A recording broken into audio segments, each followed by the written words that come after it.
Okay, hello YouTube. Today we're going to be taking a look at the final game in the match between Ding Liren and Ian Nepomniachtchi for the FIDE World Championship title of 2023. So e4, e5, we have a Roy Lopez, so Nepomniachtchi is just going to kind of struggle to try to get some sort of advantage with the white pieces, which these days either means playing an anti-Berlin or an anti-Marshall, because you're not going to play any of the old main lines anymore, because people are either going to threaten to play the Marshall or they're going to play the Berlin. So you have to play like an anti-Berlin or an anti-Marshall seems like what everybody's playing at the top levels these days. So if you're a top GM, this is what you're spending 90% of your time studying with the white pieces, trying to find something that you can write home about to get some sort of advantage. Nepomniachtchi ends up playing sort of like a cross between the two. He plays d3, which is sort of, you can play it against both. D3 against the Berlin is something that people have been trying, so, why not use it as an anti-Marshall, So it's kind of, just trying to get something out of this,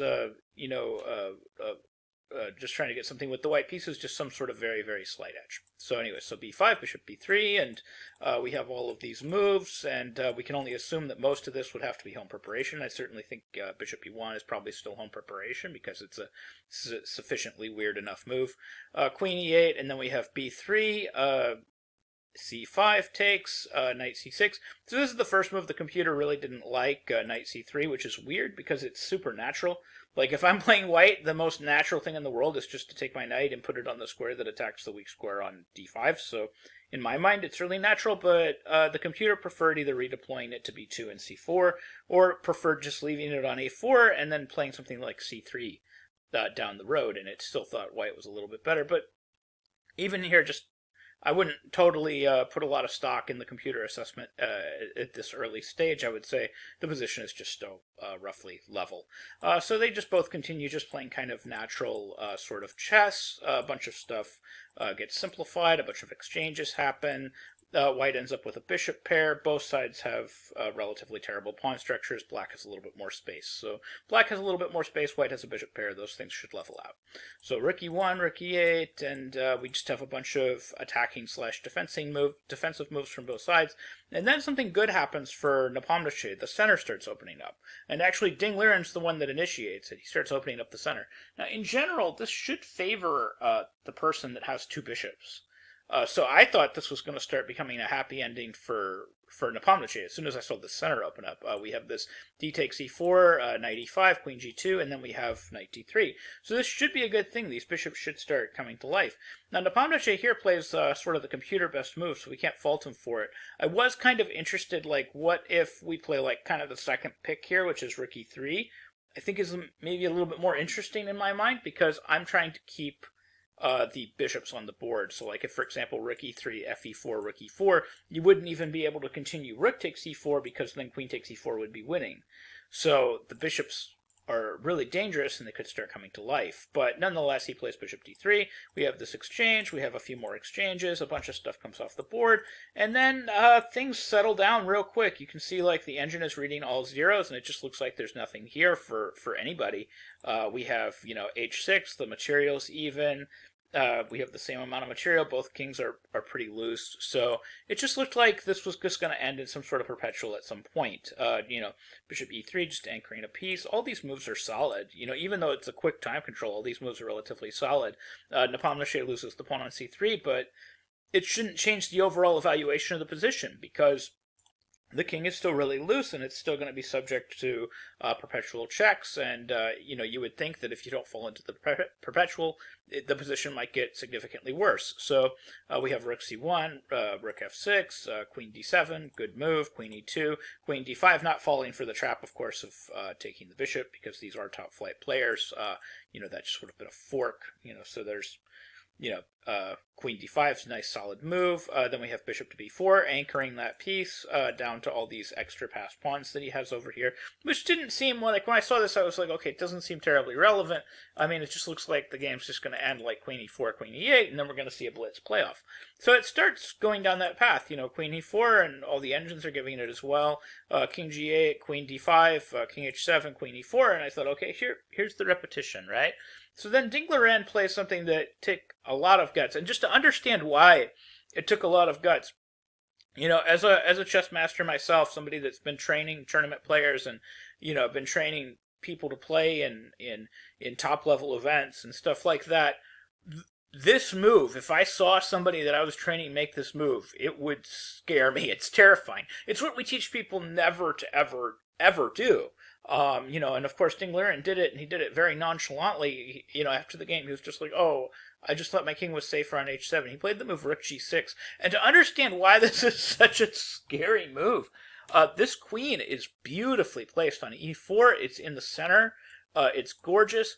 Normally in positions like this, piece placement matters more than material. Like, these passed pawns are normally their superfluous bystanders for positions like this. This is what we call self-pinning. This rook is now pinned. It cannot move. This king can't move. And actually, this whole complex of material can't move. The G pawn, the H pawn, the king, the rook, none of it can move, and it's all being immobilized by a queen that's sitting on top of its ideal square. And it works. Somehow Black's position is still okay. Like, Black isn't losing, which is just shocking. Like, normally in these types of situations, Black would be losing. Like, you'd be losing to some sort of idea like h4, h5, or some way to activate the rook, but seemingly Black has everything covered. Now, of course, apparently White had everything under wraps as well, but White's moves to maintain equality are actually a little non-obvious. Like, White needs to play rook c2, give Black some counterplay, and then at that point, Black will have to accept the counterplay. White will eventually get some material back, and everything's supposed to be okay. It's all supposed to be still equal, just, rook c2 at some point. Like, the computer wanted to play h4, h5, and then rook c2 was basically the idea. So we have rook c2, queen d1, king g2, queen g4, and this was just supposed to be equal. You could even, at that, point, just, queen d3, and then we're just going to shuffle some more. The pawns aren't going to move. Everything's under wraps. But that's not easy to see, and the move that Nepomniachtchi played probably would have been the move I would have played in this position, is just queen f5, basically just trying to set up h4, h5. And it's easy enough to miss that once, it's easy enough to miss Ding's next move, which is just c4. At first it looks like this has to be some sort of mistake. I can play h4 and I can play h5. This should be winning. Now, apparently, White is still equal here if White plays queen f4 and gives up his pin. And again, that's totally anti-instinctual for the position. We never give up pins. It's just like you don't self-pin, you don't give up your pin.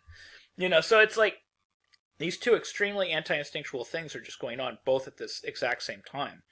So we have h4, which was apparently a game-losing mistake, and then this amazing, queen d3, which is only possible because, of course, Black's last move, and now these pawns on the queen side are very, very relevant.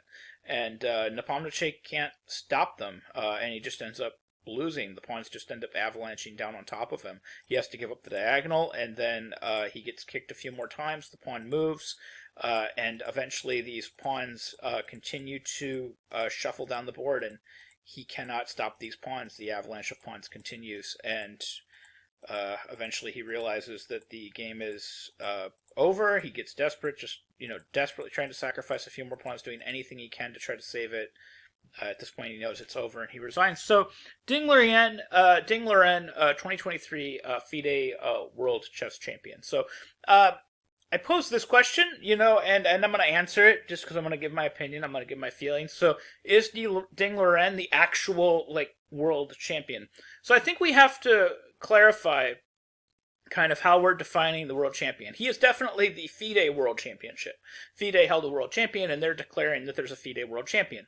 Now, other sports have this problem as well. Like, boxing has this problem where they have a lineal world champion, but then they also have all these different alphabet belts, and you can win, one of the alphabet belts, and you can become the world champion for that belt.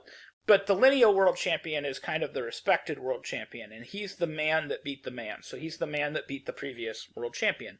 So in chess, I feel like we have the same thing. We have what we like to think of as the classical world champions, And to be a classical world champion, you have to beat the previous classical world champion in a match. Now, of course, there is an exception for this, like when Bobby Fischer stopped playing chess completely back in 1972. We had to kind of start a new, era, and we had a big candidates tournament, and then that ended in a match, and then Karpov eventually won that, and then Karpov became the next world champion because Fischer was no longer playing.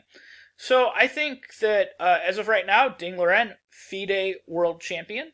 But if Magnus Carlsen, for example, never plays another world champion, a world championship match ever again, if he never plays in another world championship match ever again, or I would even argue if he plays in the candidate cycle and loses in the candidate cycle, then I think we can officially think of Ding Liren as the world champion that followed Magnus Carlsen, as the classical world champion that followed Magnus Carlsen.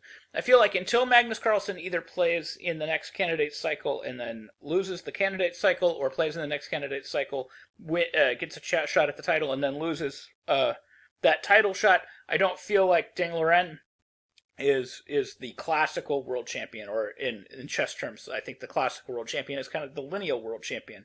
So in my opinion, like if you're looking at classical world champions, I don't think Topalov counts as a classical world champion. I definitely don't think Khalifman counts as a classical world champion.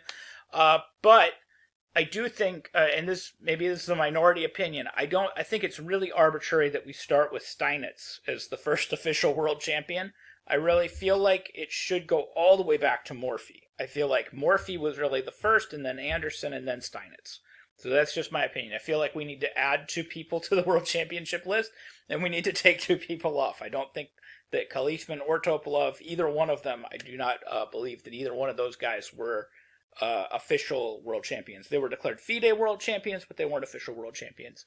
And of course, when Kasparov split to PCA, and they did all that stuff, until Kramnik beat Kasparov in 2000, that was when we got the next world champion. So as far as I'm concerned, Kasparov was the classical world champion from 1985 to 2000 until Kramnik defeated him in a match. And then, of course, the next person to become world champion after Kramnik was Vishy Anand. So that's how I believe that the progression of world champions works. So I do not believe that Ding Liren is the classical world champion yet. But again, if Magnus Carlsen never plays another world championship match, then Ding Liren has officially become the next classical world champion and should be remembered that way in the future. So this is the first world champion to ever come from China, and I really hope that this makes chess much more popular in that country, and that we get a lot more players coming out of China because of this. So anyways, I hope you found this video helpful. I hope you found some of the ideas and concepts in this video useful, and I hope you didn't find too many of my opinions too controversial. So anyways, thank you very much for watching, and please like, please subscribe, and please look at other stuff on the channel. Thank you very much.